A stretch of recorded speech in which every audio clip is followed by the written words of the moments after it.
looking back, we were quite poor. But as a child, you don't know. Was I happy? Yes. I had a sister. I was playing with boys in the street. I lived in a Jewish district. My father was a very religious man. We didn't live far from the synagogue.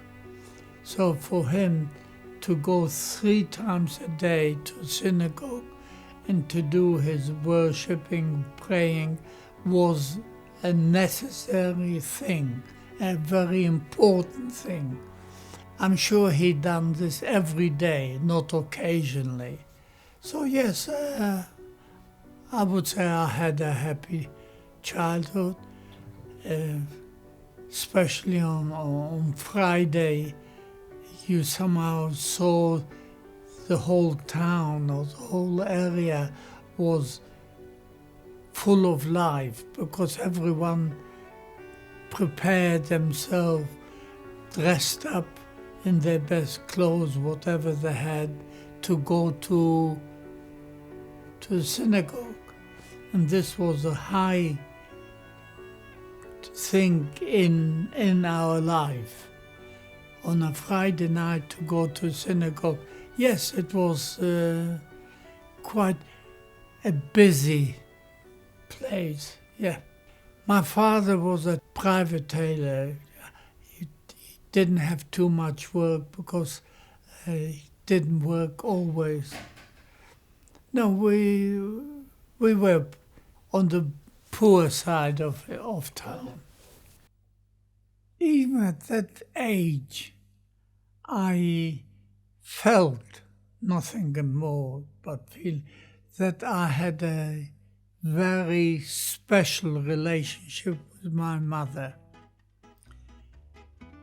In many ways, my mother wasn't a strong woman. She was fainting a lot. And at home when she was fainting, I, as a boy of 8, 9 years of age, knew where the smelling salt is, and I somehow was always the first one to give it to her to bring her back to life. My mother was selling milk to private people to help the income. I helped her carrying those big cans. And this is what you have. You just accept it as this is a normal life. I didn't find unhappiness. I didn't find uncomfortable. Was it right or wrong? Was it, if you're poor or rich, was it right? You just accept it. Was I happy? Yes. The only thing that I know about my sister, what I remember, she was 2 years younger. Second thing that I remember about my sister, which late in life I regretted, she did like me a lot. How do I know? Although we were poor, but occasionally when my mother bought a bar of chocolate, which I still remember, it had squares. She always bought one bar and gave half me and half my sister. I ate it as quick as I could. My sister didn't eat so quick. She left a quarter of this bar, and later on, after I ate it, she actually gave me a piece. I remember it so vividly now. When she done this, I looked at her and I thought to myself, you silly girl. Later on life, when I was here in England, I thought a lot about her and I thought to myself, Well, she must have done it because she really, really liked me. My sister was Gita, my mother was Tema, and my father was Liza. The apartment we lived in, the house, you always had your cousins, your uncles, your aunties, yeah. Never, I was never short of extended family.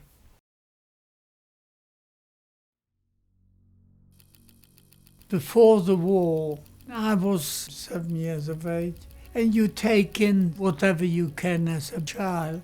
What I remember is they were all talking about what's happening in Germany to the Jews, how bad the Jews were treated. I could never imagine that people do things like that. When the Germans actually invaded Poland and they came into our town, for the first 4 or 5 weeks, I thought to myself, there's nothing like what they were talking in the papers before the war. German soldiers used to go into shops, Jewish shops. They bought chocolate, cigarettes, and to me it was like normal. And it was normal, nothing changed. About 5 weeks, 6 weeks, then things started changing dramatically. We could not go to school anymore.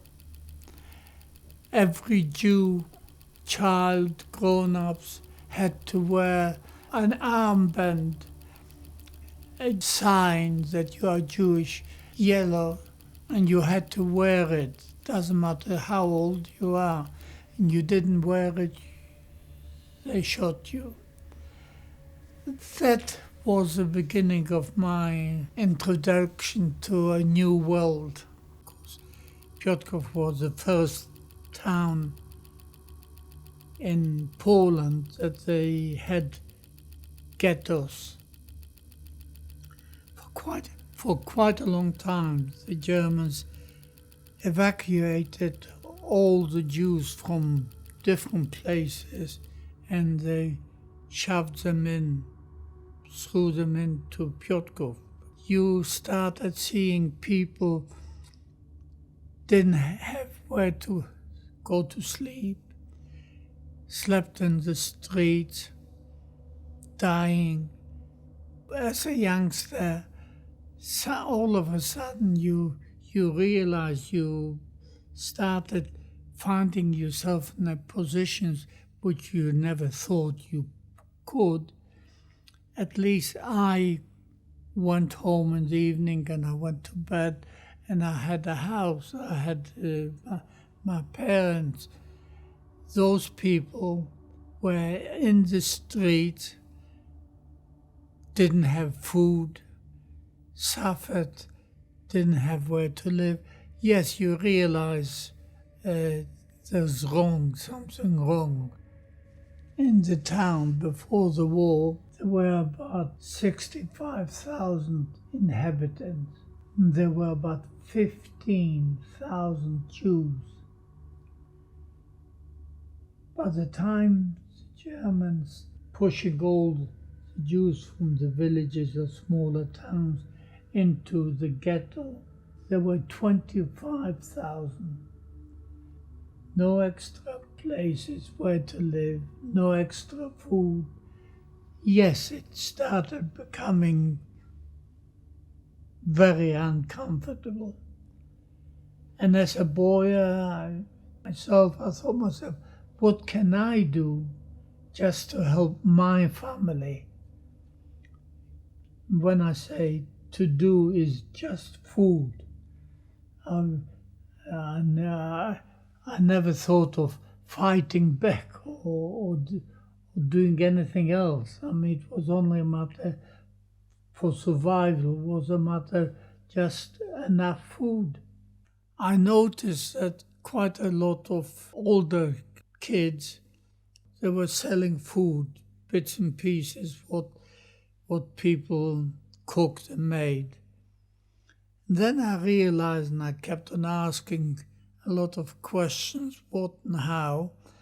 Some of them go out to villages, bought some food, which it was raw, not cooked, nothing, brought it in. The parents made whatever they made and sold it. But I thought to myself, well, if they do this, why can't I do it? It took me a bit of time to find out what and how and where. I still remember the first time I smuggled myself out from the ghetto. It was really frightening. If they stopped me, what should I say? Where am I going? Yes, I was frightened, especially when the dogs were chasing you. The more you run, the more the dog runs after you, and he always wins.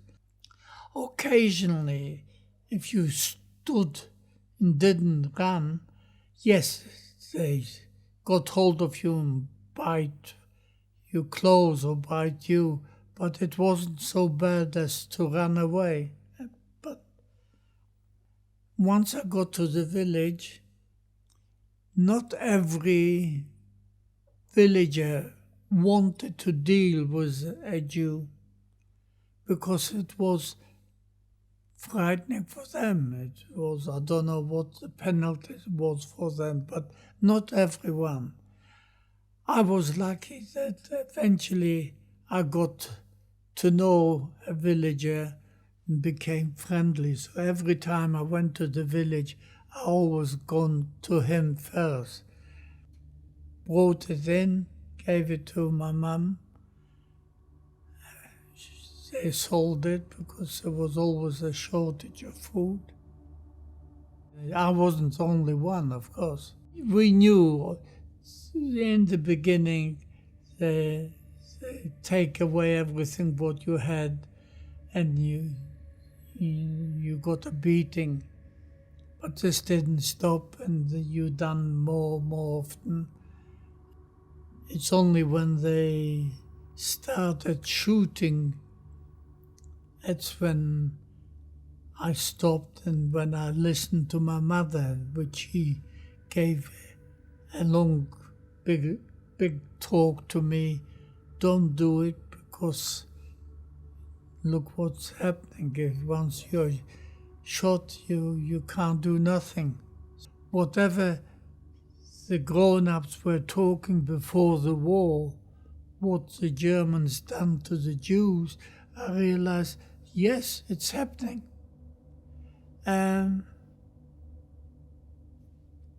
Personally, to me it was a matter, get on and do your best for your family. Do your best. You can't fight, you can't object. You couldn't tell the Germans to stop instigating the dogs to run after you. You just got on with it. They picked up some doctors, lawyers, educated people from the town, about 20 odd of them, shot them in front of the community hall, and no questions, no answer. Why? Just as a child, you don't ask those questions. You feel sorry. Why? When I stopped the smuggling, I must have been that time about 10. Money's not coming in. There was a glass factory in the town which they looked for labor, and they were paying still. I went and applied for it. When I went into the office, they asked me, how old are you? When were you born? And I told them. 1929. And they said, sorry, we can't give you a job because you got to be at least 12 years of age. You're not 12. I was very, very disappointed. I went back to the ghetto and I thought myself, you silly. Anyway, I said to myself, I will go back tomorrow. And when they ask me, how old are you? I will tell them 1928. And they gave me a job. When they gave me the job, that helped for money coming in for doing less smuggling. So yes, I was happy with myself. I was young and we were quite a few of us in the glass factory. And some of us learned a professional job. We produced very small medicine bottles for drops you could. And there is always 3 of us who are top guys. We've learned to be a glass maker. And that eventually saved my life. When they announced anyone who works in the glass factory should come out and meet outside the synagogue, my mother said, get ready, you heard what they said, and go meet them. And I said, no, I'm not going. I didn't want to go, full stop. I said, I'm always looking after my family. She said, hopefully one of us will survive. And I said, what are you talking about? Anyway, we disagreed. I never thought at that age this would happen. And she actually opened the door and she physically pushed me out. And hearing, hopefully one of us will survive, which it meant nothing to me. I started walking because we didn't live far from the synagogue. And I still remember I was crying so much by saying to myself, how could my mother do this to me? See, I didn't realize. She must have had a premonition or something, I don't know. So after that, the whole town was rounded up and sent to Treblinka. Anyone who got there was sent immediately to gas chamber. A lot of Jews hid themselves. The trains went through the factory, and a lot of parents knew where we are, where the factory is, and they threw down letters by saying, again, we love you, look after yourself, that sort of thing. And the Polish guy picked up the letter and they gave it to me. I had that letter for a very, very long time, until Buchenwald. But it was hard. I mean, all the time that I was in the camp, very, very often I started thinking about what happened. We had, eventually we accepted what happened. And very often I used to think to myself, before they were gassed, before they were killed, did my sister, being with my mother, how did they feel? Did they knew what's going to happen? Yes, very often I thought about how their behavior the last hour, two a day. No, I didn't talk to other people that what happened and it was right or wrong. No, I kept it to myself.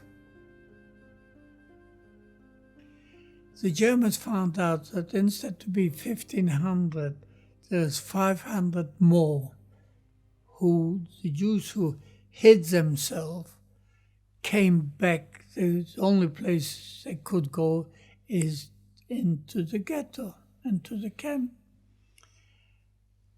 They made an announcement that they know there is 500 Jews who hid themselves and they are in hiding.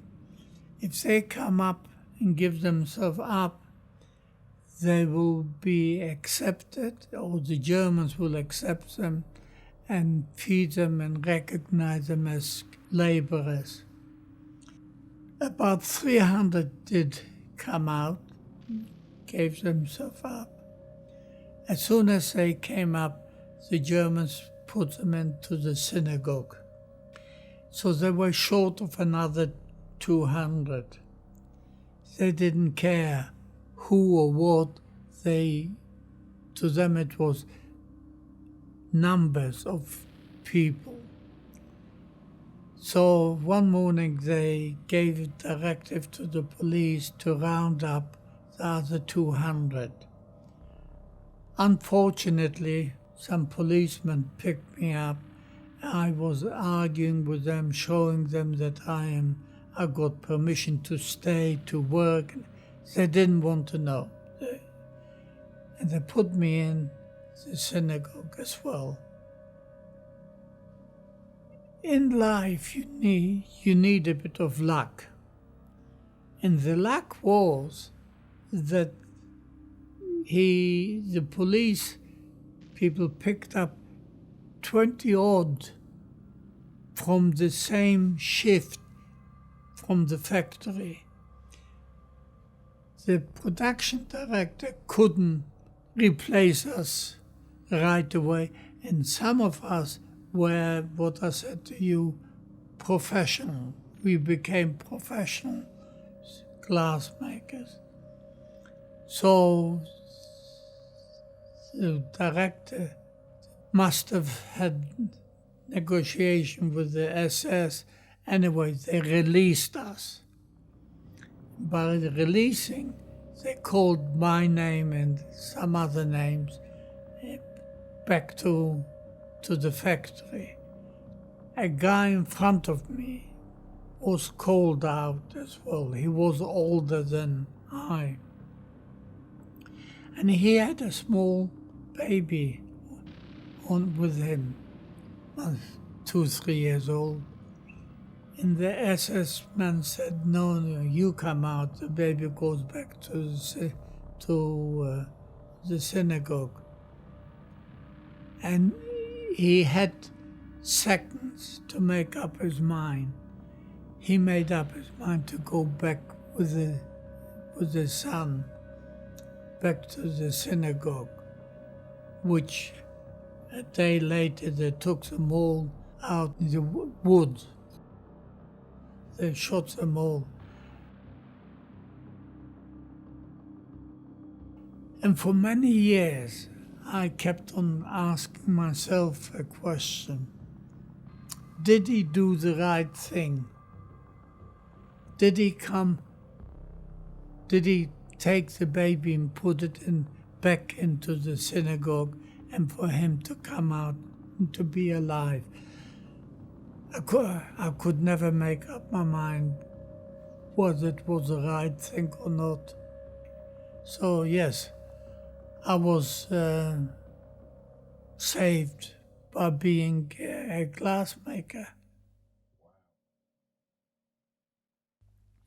The Russians advanced more to the town where we lived, so the Germans evacuated the whole ghetto to another towns. The next town I was was basically in Theresienstadt. There we were producing ammunition. Some of the kids were working part of a factory where they made special ammunition, and they should have worn different clothing.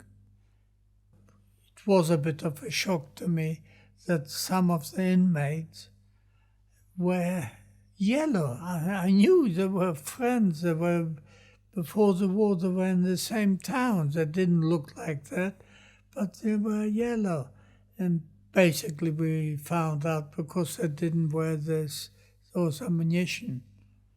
The Russians advanced, and the Germans took us to another place, and that was for the first time Buchenwald.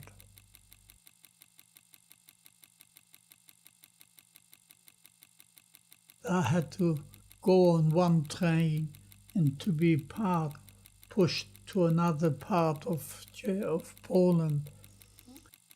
When the trains were full up and it was crowded, inevitably many times in the beginning you nearly didn't wake up because you were choked. Some other people went on top of you, put their bodies on your face. I woke up and I was nearly choked by a dead body. He didn't mean it, but it fell on me. Maybe because I was young, strong enough to overcome it, and in the morning I took his dead hand off my neck. And I thought to myself, I will do my best not to be in that position anymore. Not to be in the middle and be by a side. Not to fall down. Once we arrived there, they told us to undress. They will give us new clothes. They will delice us.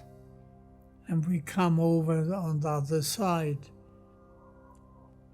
But basically by that time we heard a lot about gas chambers, and we thought, right, this will be the end. No, we undressed, they did delice us, and we came out on the other side. We had striped uniforms, and they took everything away. They even took your name away. You were not called by a name, or you were called by a number. And I had a number, of course. You didn't work in Buchenwald. It wasn't a factory. And there wasn't a day that you didn't find people laying on the floor dead. Some managed to eat their ration of bread, some didn't. And the people who didn't eat it, there was no harm in my thinking to bend down, pick it up and keep it, and saying, go to yourself, oh, it's one of the lucky days. And eventually you get used to it, that it is part of life. You never feel this is where you are dehumanized. You don't feel sorry or terrible thing what happened. You just accept it. This is life. It's my lucky day. I picked up another portion of bread. After a while you think yourself, who are you? What are you? And basically it comes back to me was, well, just to survive for another day. After a few weeks, the Germans picked up about 20 odd of us, and they sent us to another factory in Germany, another camp, that was called Reimsdorf. That one was one of the worst camps I've ever been. Food was bad, work was hard. Once we got there, basically we got a potato and peeled off the skin and threw it on the floor. The inmates were running to us, picked it up and ate it. And I thought to myself, my God, this is bad. A few weeks after that, I done the same thing. It was really bad. While I was there, 2 Germans picked up 6 of us to do some fence mending. So we were working there, 6 of us. It was near the camp, and whatever the soldiers could need or didn't need, they threw it in a bin for the pigs. This food was gold to us. The fences were not high. Jumped over and take whatever we could from the bins and come back. And which I done it. And as I came back, one of the soldiers noticed me. I can see he took off the rifle from his shoulder, takes aim to shoot me. Somehow, but the other soldier noticed what his friend is going to do, and he whacked me, fell down, beat me, fell down on the floor, and he knocked 1.5 tooth out. Blood was running. My mates came up, picked me up, and were ready to go back to work. Anyway, I went back to the camp. Then the Germans decided to liquidate the camp because the war was getting nearer. They put us all on trains. We were 3,000 of us, put us on trains and were going to take us to a different place. We didn't know where.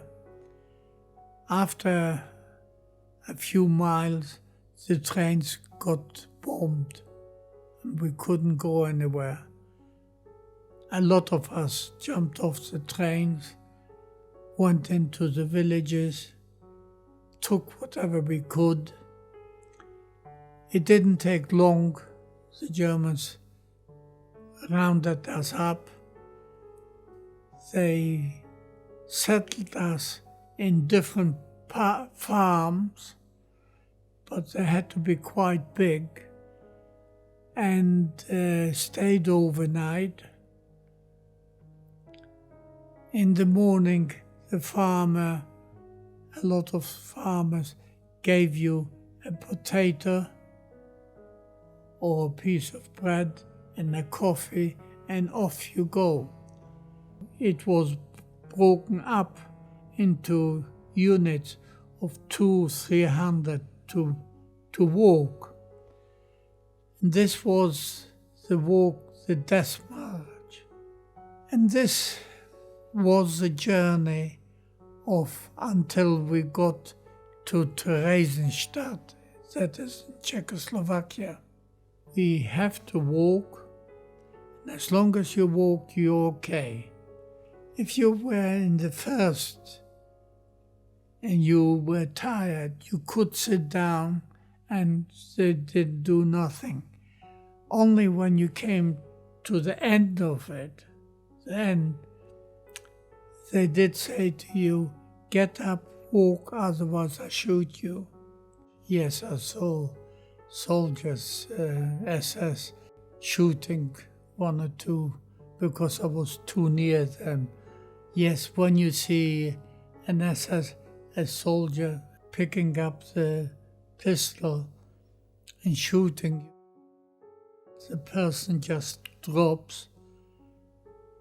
All of a sudden you got a lot of energy, you get up and you walk.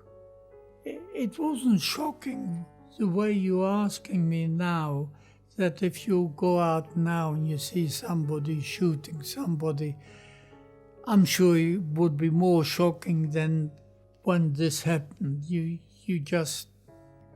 knew what's happening. Many times I was thinking to have a rest. I thought to myself, well, maybe I'm lucky. Maybe the officer will overlook you. Maybe he will have pity. Everything went into your mind and you felt you're tired. But once you hear that click and you see the guy laying dead, you somehow find enough courage to get up and start walking. On this march, we still didn't know where we were going to go. I noticed in the field, because we always walked near the field, and there was some plains above us, so we had to lay down. And I noticed in the field some beetroot. I made a run for it. I picked it up, put it under my jacket. Once we got up again to walk, a guy noticed it. And as we walk, he comes over to me and he tells me, look, I know what you got, give me a piece.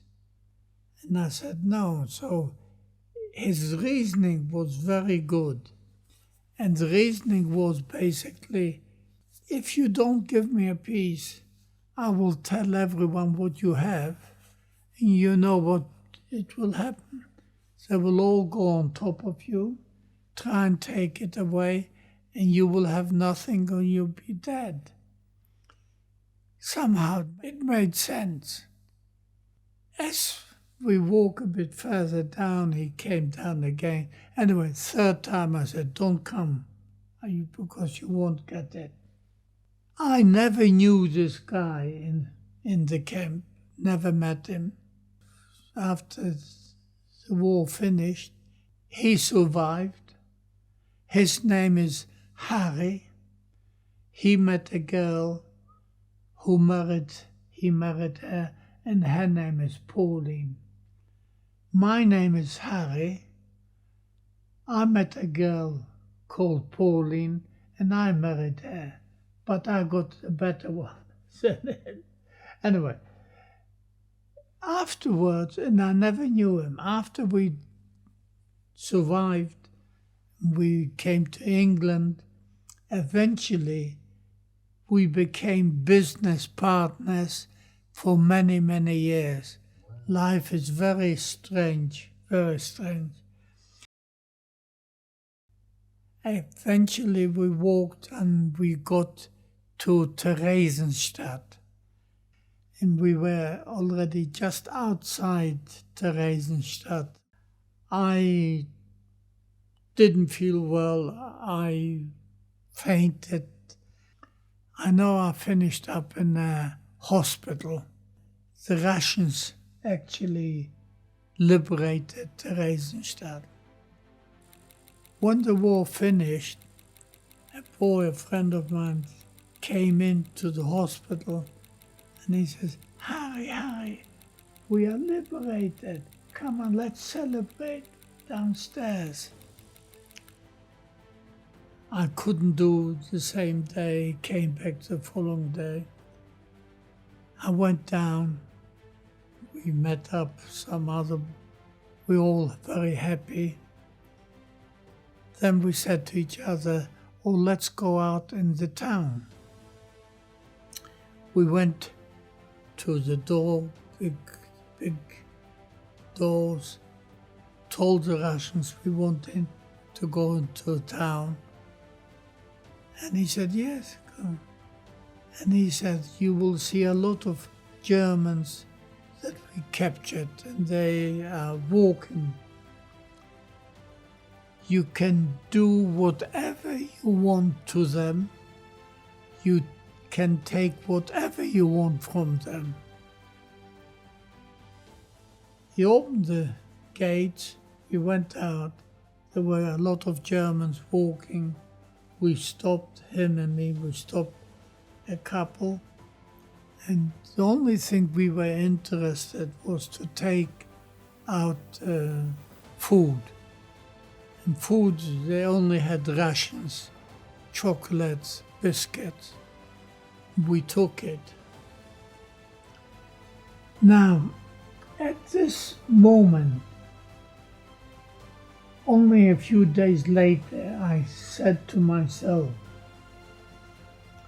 here we're seeing, or at least I am seeing Germans who actually done terrible things to my parents, to my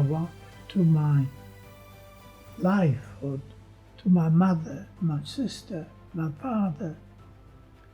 And I never had what I would have thought it would be a normal thing to want to have revenge, pick up some object, hit him, kill him, do anything but for a few minutes have revenge. And you know, up to now, I keep on saying to myself, I don't know why I never had this feeling of revenge, whatever they'd done. And I knew it was not 10, 20 years after the war, it was a few days. You tell me. You got this organization, World Jewish Relief, negotiated with the government to allow 1,000 children to come over to England. They had to be 15 or under, and there was a stipulation that the organization had to look after us economically. I didn't know where England was or what it was. We eventually went on planes. We went to Carlisle. From there we went to Windermere. And there it was a different world. The people who came over to look after us were wonderful. They treated us with care. They knew our problems, what we went through. But yes, looking back, they've done fantastic.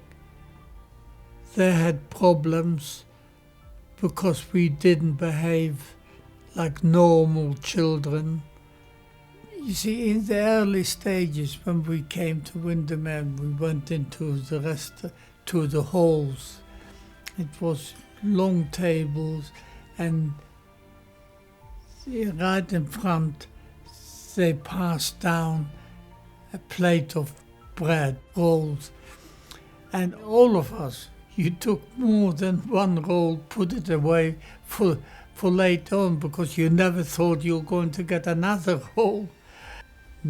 I look at it as a good way of teaching us be all right, and how you were dehumanized. I mean, you didn't expect that people are going to look after you. Eventually, we could see that people want to help. Not everyone wants to kill the Jews. It took a long time. We got used to it, and it was marvelous, marvelous. If you see day in, day out, months in, months out, that people are really genuine. They do want to help, and they are helping, and they're only doing it because they want to see you overcome the traumas. Yeah, eventually you accept it. Yeah. Yes, I knew what people are capable of doing and what people are doing to each other. Yes, and I did come to a conclusion how to behave and what to take notice on. In Windermere, I was by the river, meditating, quietness, taking in, didn't think of anything, what to do, what not to do, or what the future should be. Yes, I was thinking a lot about the family, sister, mother, but no, I never had any ideas what to do for a very, very long time. Did I enjoy Windermere? Yes, I enjoyed the company with the boys. I occasionally played football. Yes, did I join in? Yes, but most of the time, I suppose you could call me a loner. It's amazing if you're in a place where they only speak English, you pick it up. I didn't learn it in school because I was a very bad learner. The one who always I looked up to and he left an impression was he didn't look after me, he looked after the whole, was Mr. Friedman. He was a German Jew and he was a psychiatrist. And things that he gave directives the way the organization should look after us, I thought it was marvelous. Yeah, so yes, he was to me to look up to. That he actually, to my mind, I thought he really cares about us, what the future might be for us. Looking back, we came from no education, or some had education, all of them. The people who were in charge of us and people who were helping on a daily basis, a weekly basis, is basically life is important. Yes, it was terrible what you went through, but you got to do your best. You got to do your best. Which I admire it. They never, the whole organization who actually looked after us never pushed us in any directions, which they could, and we were very vulnerable. No, they done a fantastic. A lot of us, a lot of the boys and girls went to schools, further education. Some of them done extremely good. One in particular, I'm thinking, actually became a professor in mathematics. Did I think about my family, what it was before the war? Yes. But did I have ambitions? I would like to marry a rich girl or a lot of money or have many children. No. When I met Pauline, I felt I already achieved what I wanted to achieve. By that time I already had a shop making suits, and I had a partner for different reasons. And we went to a dance.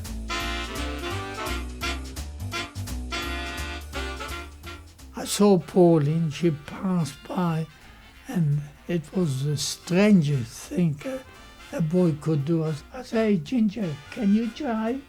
She said, "Yes." I said, "Come on, let's have a jive." And this was the beginning of romance.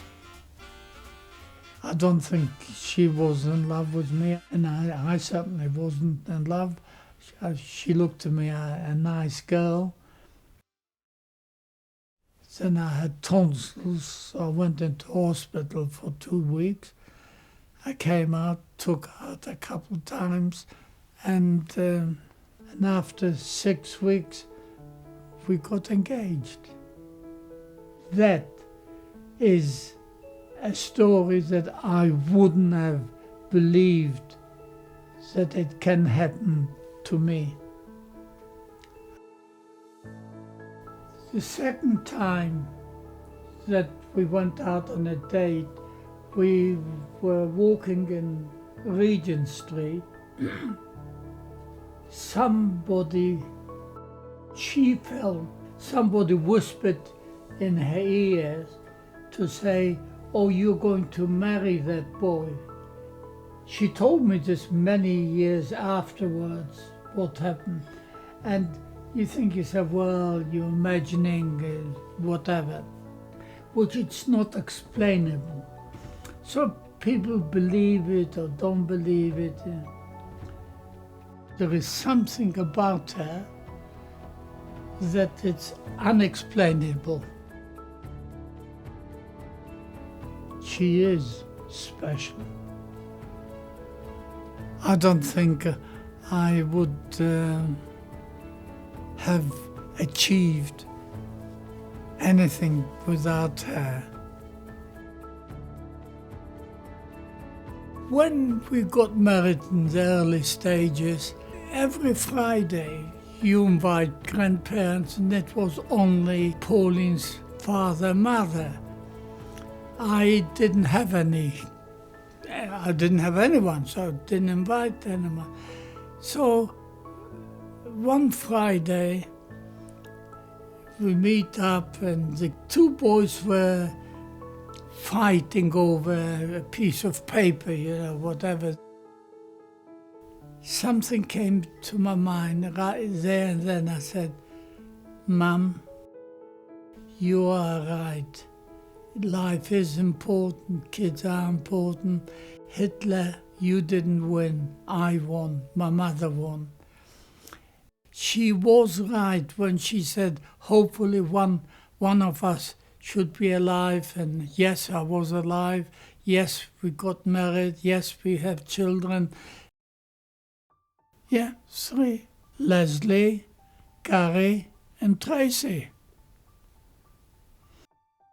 I think they are nice human beings, not just children, but nice human beings.